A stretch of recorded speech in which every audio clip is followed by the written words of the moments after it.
getting away, but under pressure here, sliding out of the left-hander. Steve Soper is all over the back of him, all to the side of him. No, not enough room through there. They both have to avoid the puddle as well.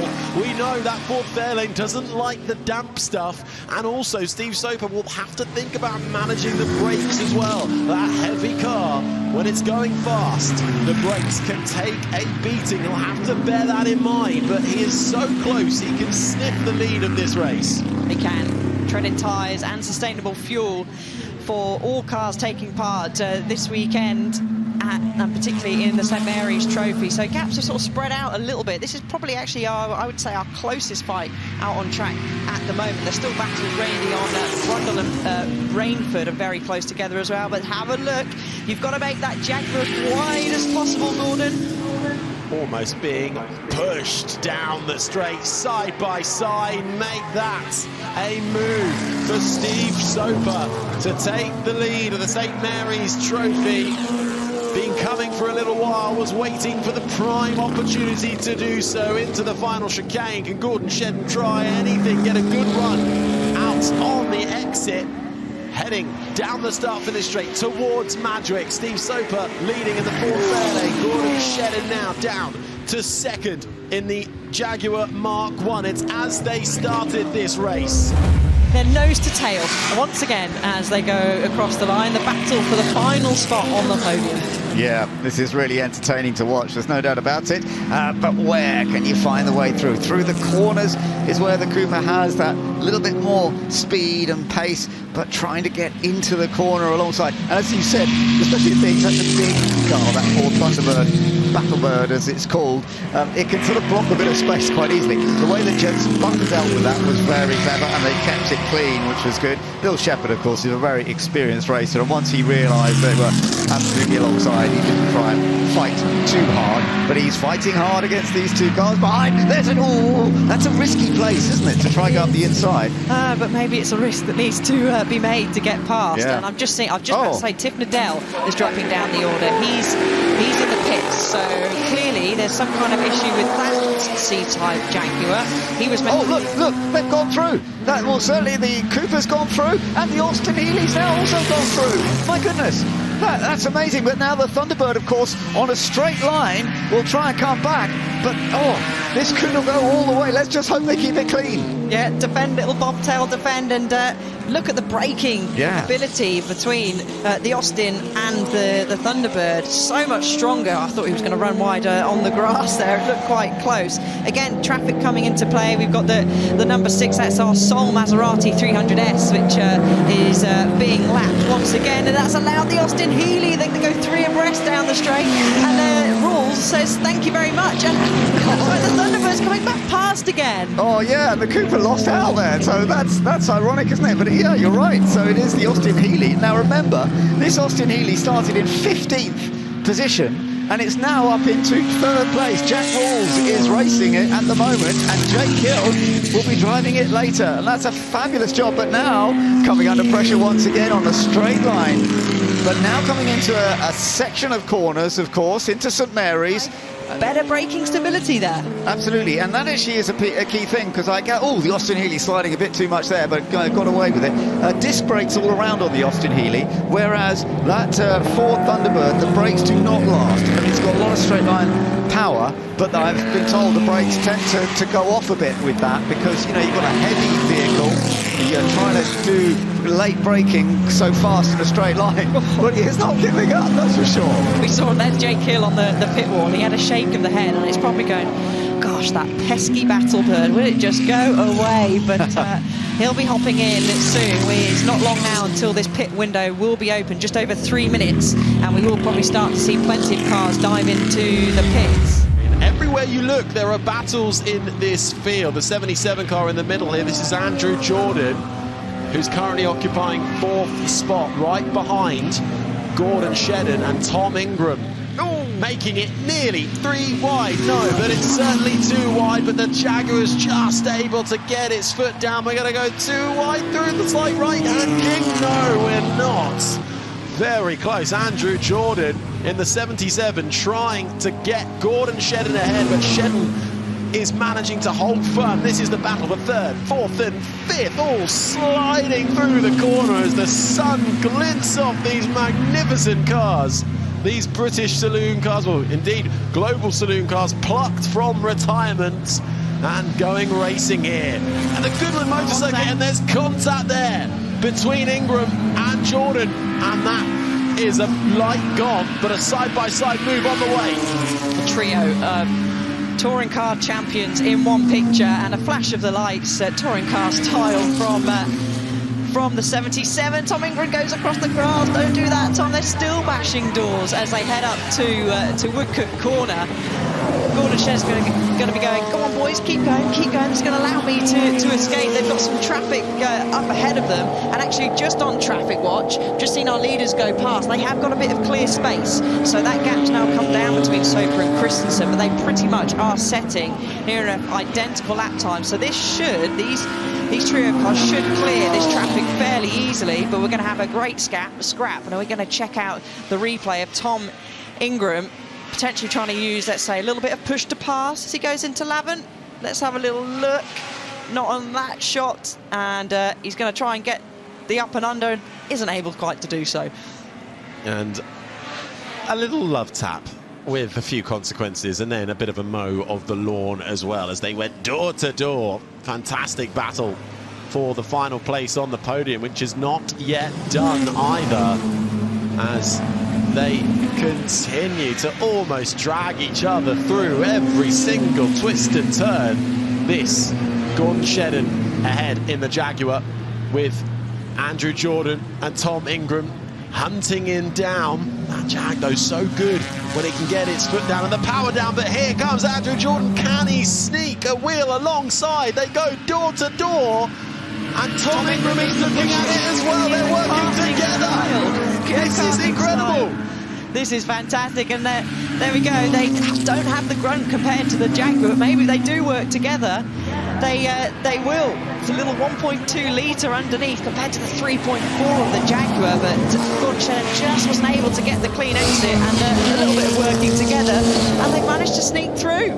The Austins through and up into the podium positions. Gordon Shedden in his Jaguar Mark 1 now demoted to 4th place, but what an epic battle. And now look at the battle for the lead. You're on board with Jensen Button, and he is now putting Bill Shepherd under some serious pressure. Now you're on the longest straight here at Goodwood, so there you can see the speed of that Ford Thunderbird, but when we get into the corners again, I think Jensen's going to be right alongside. I think he's going to try and go for it quite early on. He's going to try and go around the outside. It's a wide car anyway, but Bill needs to try and make it as wide as he possibly can. That's allowing the Hunt and Hancock car that you saw in the background, and Bill, yeah, he doesn't trust Jensen Button. He's having a little bit of a cover off the inside going into the chicane, and again will stretch its legs as it goes down the main straight. There we go, the HWM Jaguar sneaking up behind. Now, if Bill is able to defend it, Jensen Button down the inside, is there room there for him to sneak on through? Bill says no.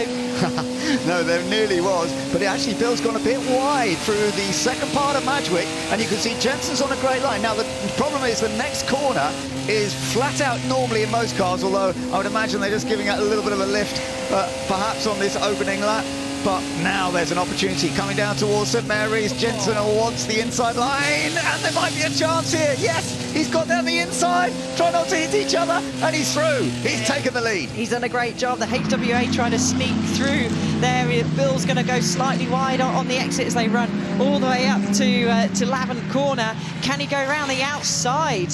And yes, the 74 makes his way round the outside, and Bill is quite quickly going to be in the clutches of, would you believe it, the number 15, the Rules and Hill car, that started all the way down in 15th bed, up into 4th place. That is remarkable. And Jack Rules, I mean, as I said, Jake Hill was telling me, Jack's very, very competitive with this Austin-Healey, the part of a family that have been part of Austin-Healey, sort of doing work on them and developing them very well. And he's done a fantastic job, as you say, and he will be handing over to Jake Hill later on. Let's have another little look at what was going on there as the pass was made by Jensen.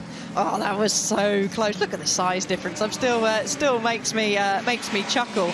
And he just left Jensen enough room. What can Tom Kristensen do here in a car that he reunites with?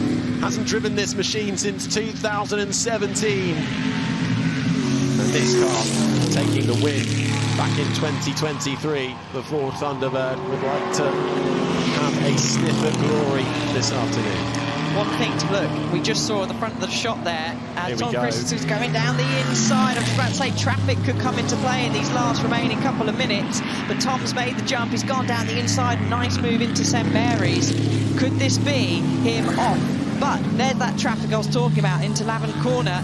Could play a part. Steve Soper needs to try and get back through. He scrums everywhere on the brakes. Going to get the car rotated and then back if you can, feathering that throttle.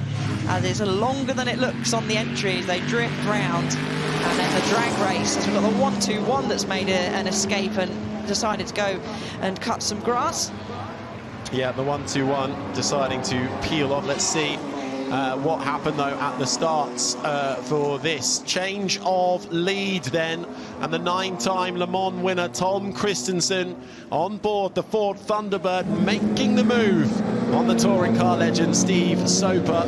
But Steve Soper still with him, still keeping tabs as they come through the chicane. Now, bit of traffic out in front. Is that going to affect things? Andrew Jordan sits in third position in his Austin A40, some way back now. This will be the last lap of the race because they're lapping around 1:34s, at least the leaders are at the moment, and 1 minute remaining. This traffic could play a huge part. By the way, it was Andre Lotterer that went off in the Austin A35. And having a look at the inside, it's Steve Soper thinks better of it, goes through Ford Water, and what a view we've got from on board our Riley 1.5 from Dario Franchitti, who does the right thing, gets out the way, releases them, and what a shot. And he's got a great view of this battle for the lead. Yeah, Dario Franchitti's down in 23rd at the moment, just behind his mate Scott Dixon, and ahead by a couple of laps actually Andre Lotterer, as we saw that Lotterer car heading off into the grass with Rowan Atkinson still in this one. Looks like Tony Kanaan might well have called it a day early. I think he's had to come into the pits, but we should be getting this final lap then. And where is it going to go? He bided his time, did Tom Kristensen. He's got the advantage now of being the lead driver, but look at that for a bit of a traffic jam. Do they all play nicely and get out of the way? They do. One of the Riley 1.5's going to get nicely out of the way. He's looking in his mirrors. He can see him as the clock counts down to 0. And no, it's disaster for Steve Soper. Has to go wide, locks up, loses all the time.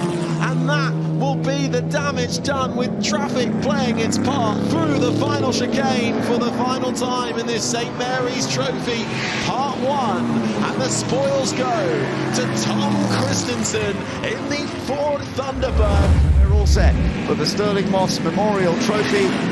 Flag down, away we go, and it is a good start from both Poleman and on the middle of the front row. So Matthew Holm is looking to try and take that lead with the AC Cobra, and I think he's going to get into Madgwick first. Yes, he does. But it's a good start from Joe Licari, number 8, with that Ferrari, the black Ferrari, that had certainly got a good start. Now dropping back to 4th, but we've got a battle up front, no doubt about it. Richard Kent is coming up on the inside, and I think he's going to, no, not quite. I thought he was going to snatch the lead, and now Richard's got to watch out because James Cottingham is still. This was the top 3 on the grid, and they're still absolutely together, but Richard Kent is just squeezing in front now. We have an E-Type in front of the Cobra, and the Cobra is still under pressure from another E-Type with James Cottingham. Right, these three have made that breakaway. Cottingham getting the back of the E-Type, sliding a little bit wide, coming through the exit of St Mary's, tries to get alongside to go the long way around the Cobra, but decides not to. They're going to try and make the undercut as they come to the second apex, but not sufficiently close. Again, Cottingham sliding. I mean, really giving it large coming out of the exit of Lavin, now onto Lavin straight. Cobra's got a little bit of extra straight line performance, but Cottingham, so experienced now with his international motor racing, is very keen to get ahead of the Cobra. He needs to clear the Cobra, trying to do so down the inside into Woodcut. Can he get it done? He's going to be side by side, but no, no, the Cobra's just got that little bit of extra drive. Off Woodcut, Cottingham's got to fall back in line. Yeah, Matthew Holm held it. I thought he might lose it then, but actually Matthew with the Cobra did manage to hold on to it. Remember, he'll be handing over to Andrew Jordan later on in this race, but it is being led by Richard Kent, who will hand over to Chris Ward, who is also massively rapid as well. So this is going to be a really fascinating race. The E-Type, amazing how sideways, particularly the 66, James Cottingham's car there, is going, but he's managing to hold it. Battle for the lead, though. Max Bartel has gained nicely up into second now. We've seen those last two cars fall by the wayside. He's putting pressure on Will Nuttall. Slightly wider line for the Elva in front, being chased down by the Elva Mark 7 behind as well. So the initial pole sitter coming back here with just over 6 minutes left to go. So trying to get traction out of the chicane, and both drivers one side of the circuit, the other on the other side. And again, looks to make, I mean, we can see what's going on. The 23 keeping an eye on the mirror to see whether the Bartel car is going to slide up the inside. Chose not to. So now the battle will continue on the exit of Madgwick, and there is a pretty impressive oversteer slide, but just losing ground in the process. And tell you what, though, the longer they fight, the more they bring back Ollie Burkett into the battle for the race win, having recovered from his little off. I wonder if he may well get a penalty for that, but we'll let you know when we know. But right now, the Elva in the Mark 8, which was leading the initial part of the race, was on pole for the restart, now trying to recover in third and hunt down this battle for the lead. There is Burkett just making his way through now. And tell you what, good start as well for the Lotus 23C of Hensela up into fourth spot. Now, how did you read that again, John, now we've had the replay? Over-aspirational. I think to try and sneak down the inside so tight to the apex of the corner with a car committed to taking that apex, it was never going to happen. But, you know, it was an overtaking maneuver. They were virtually alongside, but it was aspirational in terms of was it going to work. Metallic blue Lola, but the one with 54 just seems to have the pace. He's now got to find the space to put that in. Alex Brundle leaves the door marginally open, but that's the better line to be on if you can get it turned into Woodcut, which he can. But this is fantastic, brilliant camera position, looking backwards at the chasing car with the Mecom Racing livery. Nose to nose through the chicane. This is where Brundle took the lead of the race last time out, managed to power alongside and get in front by the time we approach Madgwick, and he manages to hold on to it, but we've still got a way to go yet in this race as Padmore closes up through Madgwick and really tries to get underneath. Alex Brundle looks out to the side, no way through there. There is that puddle that won't abate. Everyone having to avoid it and drive around it just limits the opportunity slightly. In all honesty, I think the Miles Poulsen car leading the race doesn't have the pace of Nick Padmore's, but Alex Brundle hanging on the front. I think now it's just a case of patience. But again, you can see Nick Padmore twitching. This track may look dry. I'm not sure it is universally, and anyone gets on the grass, and that is far from dry. We had heavy rain this morning. Yeah, another battle that's still looking fairly close is the battle for third. Miles Griffiths just ahead of Ollie Bryant for third and fourth. Nothing splitting those two at the moment behind this fight for the lead. You can see actually 1, 2, 3 and 4 all making their way now through your screen. Alex Brundle, though, with the best view in the house, a European sports car champion. Slightly different prototype machinery that he won that in compared to what he's driving now. Certainly is, and in the last lap and a half, the first two cars, Alex Brundle in his Lola T70 Spider and the chasing Nick Padmore, what's the gap going to be on the start finish line? 4 tenths between them, but best part of 2 and a bit seconds back to the car in third place. Still the McLaren M1A of Miles Griffiths. Ollie Bryant, double winner 2022, 2024. So the lead has been consolidated as they come out the exit, and in fact, having died up the inside, you've compromised her. So the pole sitter looked like he was threatening to take the lead and might now lose that second place. And he has done, as Ollie Burkett in the Elva slides on through. He wants to stick with Will Nuttall, but can the man, the number 18, try and keep up? No, Will Nuttall retains the lead, but not by much, and really feeling the pressure, sliding down the inside, having a little look. goes Burkitt's Elva, has to sit behind for now. Yes, the green Elva, the second place car, is the Mark 8 version. The one in the lead is the Mark 7. So the green is a slightly more advanced, but in these conditions, really, it's all relevant and trying to find position. Use what advantages you have, particularly coming through this corner onto this straight.